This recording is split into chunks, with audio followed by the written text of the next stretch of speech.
오늘 창세기 3장 1절부터 13절 말씀 같이 묵상합니다.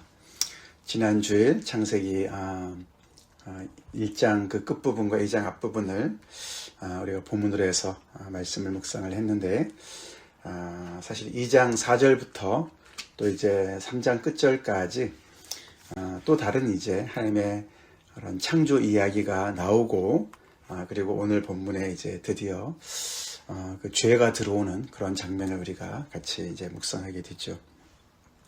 2장 4절 앞부분을 잠깐 우리가 살펴보면은, 우리가 앞에 창조 이야기, 그거는 이제 천지 창조 전체에 대한 창조 이야기를 하나님께서 쭉 이렇게 말씀하신 다음에, 인간, 사람을 창조하는 것을 마지막 클라이막스로 말씀하시고 안식하신 이야기로 이제 되었다면, 이제 2장 4절부터 나오는 창조 이야기는 인간에게 초점을 맞춘 그런 조금 다른 버전의 이야기죠. 그래서 하나님께서 인간을 만드시고 흙으로 지으시고 생기를 불어넣으셔서 그를 만드신 다음에 하나님께서 만드신 에덴 동산에 그를 부르시고 거기다가 세우시고, 우리가 16절부터 15절부터 보면은 2장 15절, 여호와 하나님이 그 사람을 이끌어 에덴 동산에 두어 그것을 경작하며 지키게 하시고, 그를 거기다 두신 이유를 밝히시는데, 그 동산을 경작하고 지키게 사명을 주셨어요. 그렇죠? 그것이 이제 동산지기로서 이 아담에게 하나님께서 주신 그런 소명이죠.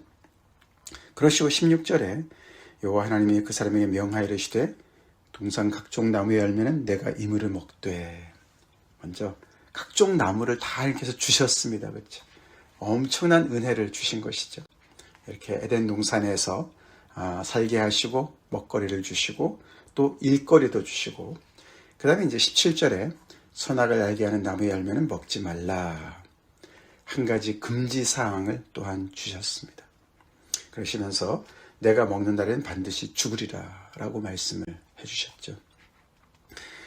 그것은 어떤 위협보다는 어떤 그런 인간의 한계를 알려주신 것이죠. 경계선을 알려주신 것이에요. 너가 이 경계선 안에 있으면 너는 안전해. 너는 생명을 누리면서 인간으로서, 사람으로서 마땅히 그런 본 모습을 지키면서 너는 살 수 있어 라고 하나님께서 안전을 알려주신 것이죠. 안전수칙을 알려주신 것이죠. 이제 그런 이야기를 하신 다음에, 그 다음에 이제 18절부터 끝절 25절까지는 그에게 돕는 배필을 허락해 주시면서 사실 한 가정을, 그렇죠? 인류 최초의 가정을, 더 나아가서 사실 그것이 공동체죠. 공동체를 창설하시는 그런 이야기를 하나님께서 이렇게 말씀을 통해서 알려주셨습니다. 그래서 공동체의 시작으로 우리가 볼 수가 있습니다. 하나님께서 완벽하게 지어주셨기 때문에 그 둘이 한 몸을 이루게 하셨고, 그들이 벌거벗었으나 부끄러워하지 아니하는 그런 정말 친밀한 관계, 공동체 하나됨을 이루면서 그 이야기가 시작이 되는, 그것이 이제 2장 끝부분이었습니다. 그렇죠?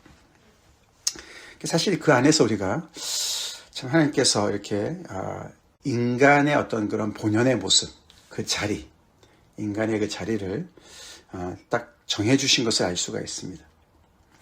하나님의 형상대로 지어주셨다. 우리가 지난주에 거기다 초점을 맞췄지만, 다른 맥락에서 보면은 하나님께서 이 인간에게 인간다움으로, 정말 인간이 인간다울 수 있고, 그 인간의 본연의 모습으로 살 수 있는, 어떻게 보면 세 가지 명령을 주신 것을 알 수가 있어요. 그게 바로 15절, 16절, 17절입니다. 이것이 굉장히 중요한 틀을 제공합니다.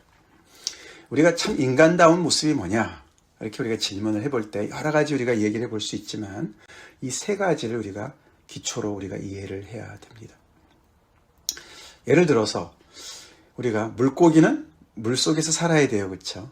그럴 때 그는 자유를 누리고 행복을 누리고 물고기의 인생을 살 수가 있죠. 그렇죠? 삶을 살 수가 있어요. 생명을 누릴 수가 있고, 새는 공중에서 살아야 돼요. 그렇죠? 하나님께서 이렇게 정해 놓으셨어요. 그것이 그들의 감옥이 아니었습니다. 그렇죠? 그들이 그들 자체로 살 수 있는 자유로운 공간이죠. 그러나 거기는 경계선이 있습니다. 그렇죠? 물고기가 공중으로 오르면 죽는 것이고 새가 물속으로 들어가면 죽는 것이에요. 마찬가지로 인간에게도 하나님께서 이런 어떤 그 바운더리를, 경계선을 정해주신 것이죠. 그것이 바로 15절, 16절, 17절에 나와 있습니다. 15절은 인간에게 소명을 주셨습니다. 그렇죠? 경작하고 지키게, 에덴 동산을 경작하고 지키게 하나님께서는 인간에게 소명을 주셨습니다. 일거리를 주셨어요. 다스리라, 그렇죠? 형상대로 지으시고 다스리라, 땅을 정복하고, 그렇게 많은 것을 하나님께서 뜻대로, 하나님의 뜻대로 그렇게 목자로 왕으로 섬겨라, 그렇게 말씀하신 것처럼 경작하고 지키게 하셨습니다. 두 번째는 16절은 하나님께서 많은 것을 은혜로 주셨습니다. 내가 이 물을 먹되. 우리는 사실 그 다음에 나오는 17절에 이 나무 열매를 먹지 말아라, 하나님의 금지사항도 나와요. 그렇죠? 허락도 나오고 금지사항도 나오는데 우리는 너무나 이게 금지사항에만 이렇게 강조를 하기가 쉬운데, 하나님께서 금지사항도 주셨지만 먼저 허락을 많이 하셨습니다. 하나님께서 엄청나게 관대하게 허락을 하셨어요. 이 아담에게 얼마나 많은 것을 주셨습니까? 그렇죠? 그가 짓지 아니한 이 에덴 동산 전체를 다 주신 거나 마찬가지죠. 그래서 선악을 알게 하는 나무 열매는 먹지 말아라. 이게 구체적으로 어떤 나무일까? 그 열매는 뭘까? 그걸 밝히진 않습니다. 그렇죠? 이 스토리 안에서. 그러나 그것이 어떤 것이냐라는, 어떤 종류의 나무냐, 그것에 우리가 관심 갖기보다는 그것의 어떤 기능이 더 중요하죠. 그래서 결국은 먹지 말라고 금지시키신 거예요. 그렇죠? 여기는 이유를 불문하고 하나님께서 그냥 금지하신 거예요. 그렇죠?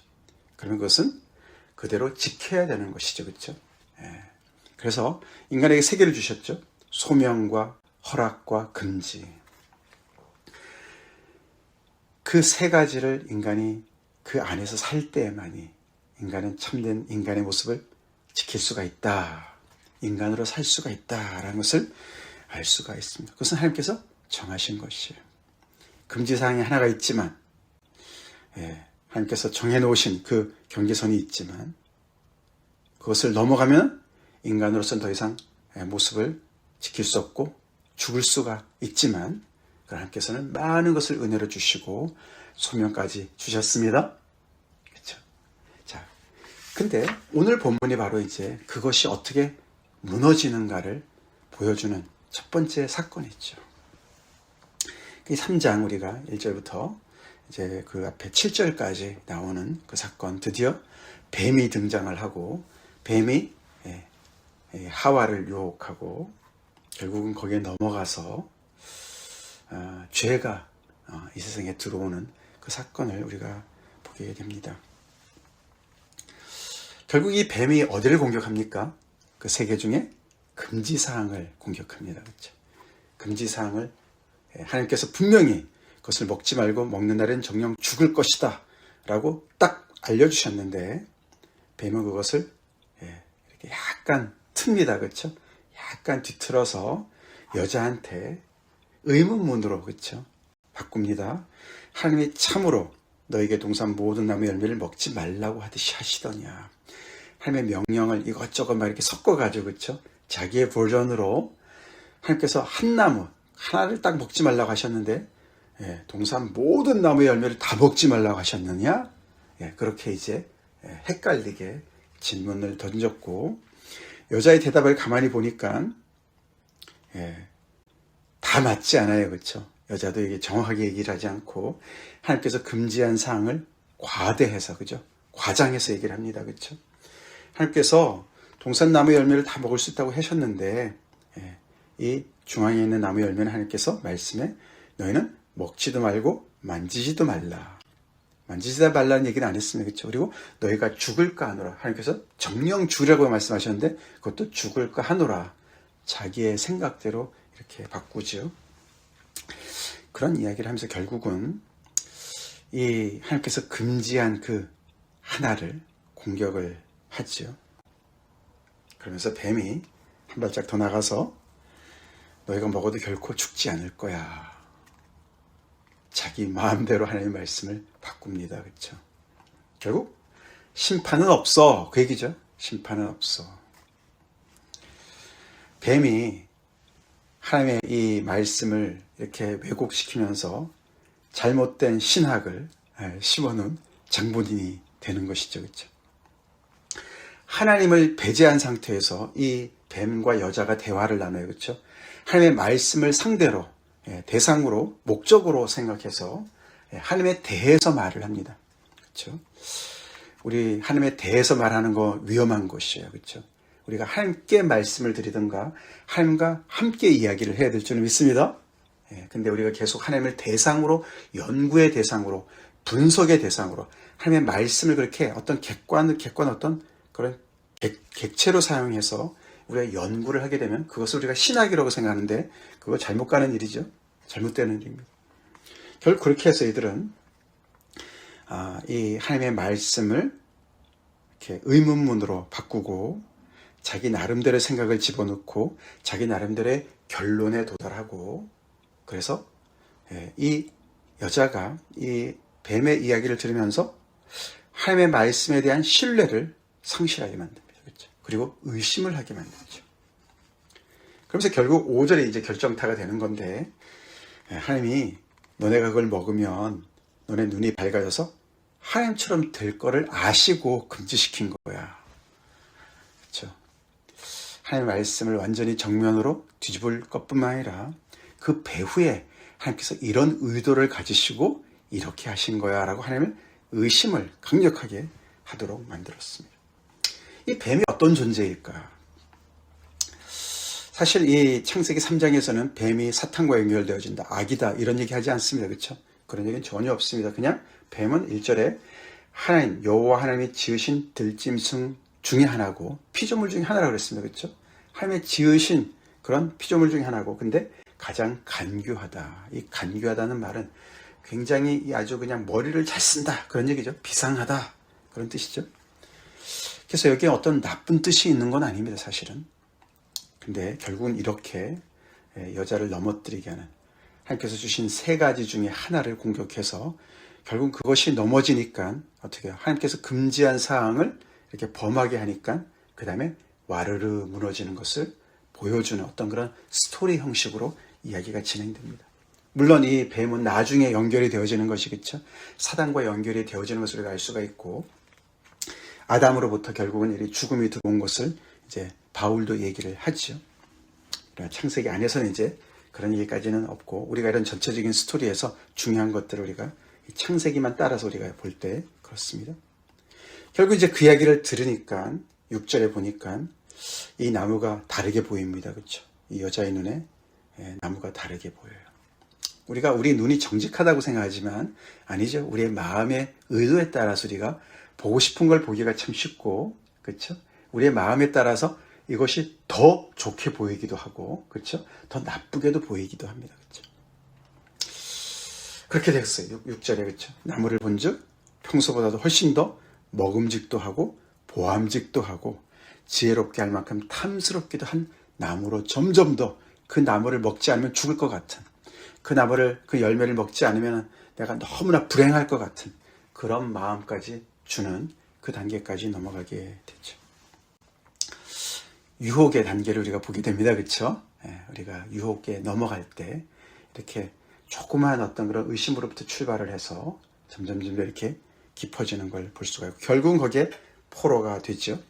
그래서 그 동살에 엄청나게 많은 수많은 그런 나무에 하나님의 주신 축복은 다 뒤로 하고 마치 그 하나를 내가 먹지 못해서 너무나 불행한 그런 상태로까지 가서 이제는 그 하나밖에 보이지 않는, 그렇게 너무나 그냥 아주 터널 비전으로 이렇게 가게 만들지요.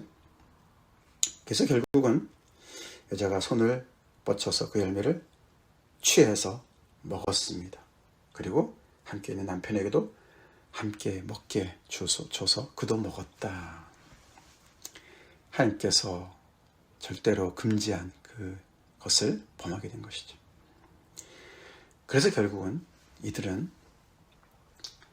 눈이 밝아지긴 했습니다. 그렇죠? 그렇지만 선악을 알게 하는 어떤 그런 지혜를 얻게 하는 어떤 그런 그 결과를 얻는 것은 같았지만 그것으로 끝나지 않고 결국은 그들에게 온 결과는 그들은 벗은 것을 알게 되었고 결국 그것은 수치감을 알게 됐다는 뜻이죠. 살게 되었습니다. 그래서 무화과 나무 잎으로 엮어서 치마로 삼았다. 수치감을 가렸다. 신기하죠? 따먹자마자 이런 결과가 전혀 예상치 못했고 전혀 알지 못했던 그런 부정적인 결과가 그들의 인생에 임했습니다. 하나님께서 이미 심판하시기 전인데도, 그렇죠? 하나님께서 나타나시기 전인데도, 하나님께서 언도를 내리시기 전인데도 벌써 이런 결과가 나타나는 거죠. 그렇죠?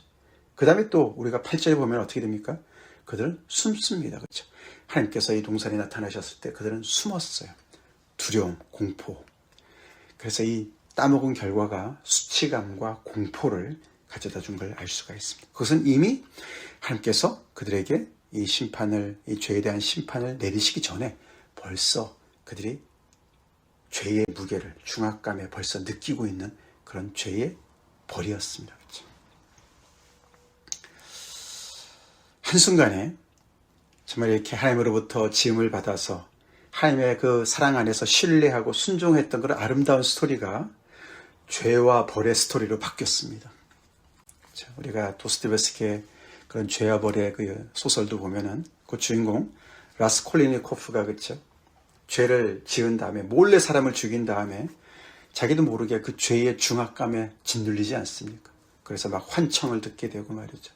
너무나 죄책감에 짓눌려서 점점 더 정말 너무너무 그 영혼이 죽어가는 그런 상황에서 결국은 나중에 죄를 자백하지 않습니까? 그게 바로 죄의 어떤 그런 기능이죠. 그렇죠?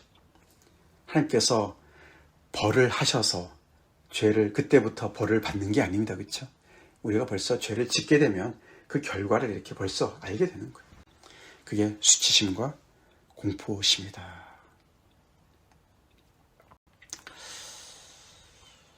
그래서 그들은 하나님께서 주신 그 소명을 따라서 경작하고 지키는, 그리고 그것을 혼자 못하니까 옆에서 도우라고 돕는 배필로 이 아내를 주셨는데, 이들은 함께 경작하고 지키라는 하나님의 그 소명을 감당할 에너지가 없는 거죠. 그렇죠? 이제는 뭐에 온전히 올인합니까? 자기의 수치감을 가리는데 온 힘을 다 씁니다. 자아로 충만해졌습니다. 결국 이들은 불순종으로 인해서 자기 생명을 스스로 책임져야 되는 그런 위험에 노출을 하게 된 것이죠. 그렇죠? 하나님의 경계선을 넘어가니까, 거기 가니까 하나님처럼 될 줄 알았는데 전혀 반대였습니다. 그렇죠? 전혀 반대였습니다. 마치 물고기가 공중으로 나온 것처럼, 새가 물속으로 들어간 것처럼, 그렇게 이 인간의 경계선을 넘어서니까 결국에는 모든 에너지를, 자기 스스로를 챙기느라고 자아로 충만한 그런 그 정말 너무나 비참한 현실로 떨어졌다는 것이죠. 그들은 하나님을 신뢰하는, 그래서 이 하나님께서 무조건 먹지 말라고 했던 것, 거기에 뭐 토달지 말고 궁금해하지도 말고 그냥 하나님께서 정하신 것에 온전히 받아들이면서 그 경계선 안에서 하나님께서 허락하신 그 복을 누리면서 하나님께서 주신 그 소명 따라서 열심히 충성스럽게 신뢰하는, 순종하는 그런 관계에서 사는 그런 복락을 누리면 좋았을 텐데, 그렇죠? 그것을 다 내팽겨 쳤죠. 그것이 인간의 문제지요. 인간의 본연의 모습을 상실한 그 상황을 우리가 봅니다. 우리 올 한 해 불순종함으로 인해서 자아로 충만해지고 거기에 인생 다 쓰고 수전하게 살지 맙시다. 아멘. 반대로 정말 하나님께서 우리에게 허락하신 하나님 말씀 따라 하나님께서 우리에게 소명을 주셨고 우리에게 허락하신 많은 은혜들 우리가 복을 헤아리면서 삽시다. 그리고 하나님께서 딱 한 가지 금지한 그것 때문에 우리가 불행하다고 생각하지 말고 그거 아멘으로 화답하고 받아들이고 하나님께서 허락하신 그 경계선 안에서 순종하면서 삽시다. 신뢰하면서 삽시다. 그것이 행복의 정말 지름길이죠.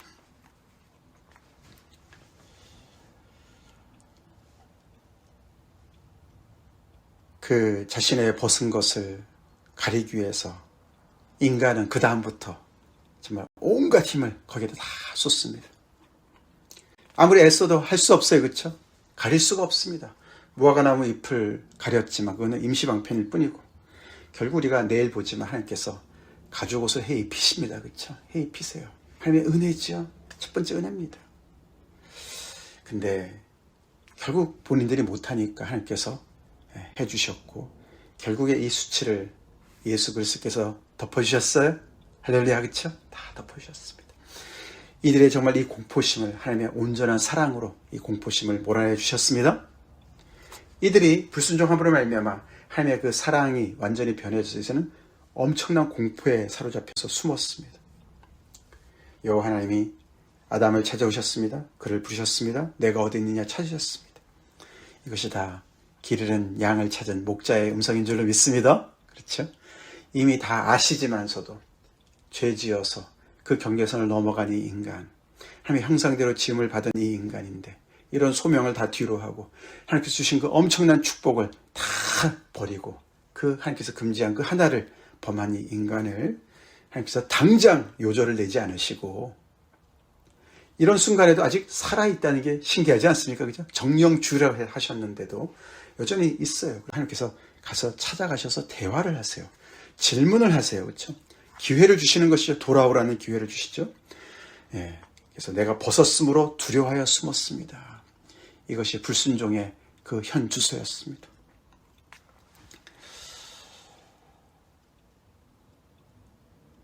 누가 알려줬느냐? 너가 그 나무의 열매를 먹었느냐?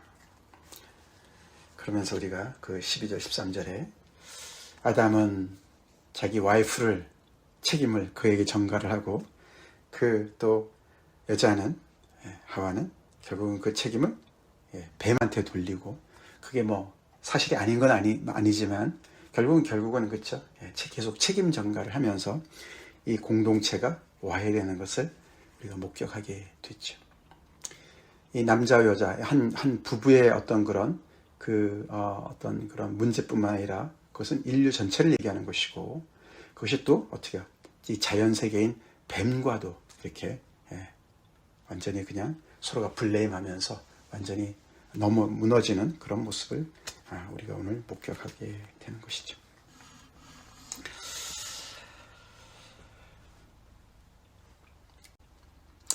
자, 이렇게 이제 시작된 그 죄의 모습, 그리고 그것의 어떤 그 결과를 우리가 이렇게 보면서 우리 다시 한번 우리 자신을 또 돌아봅시다.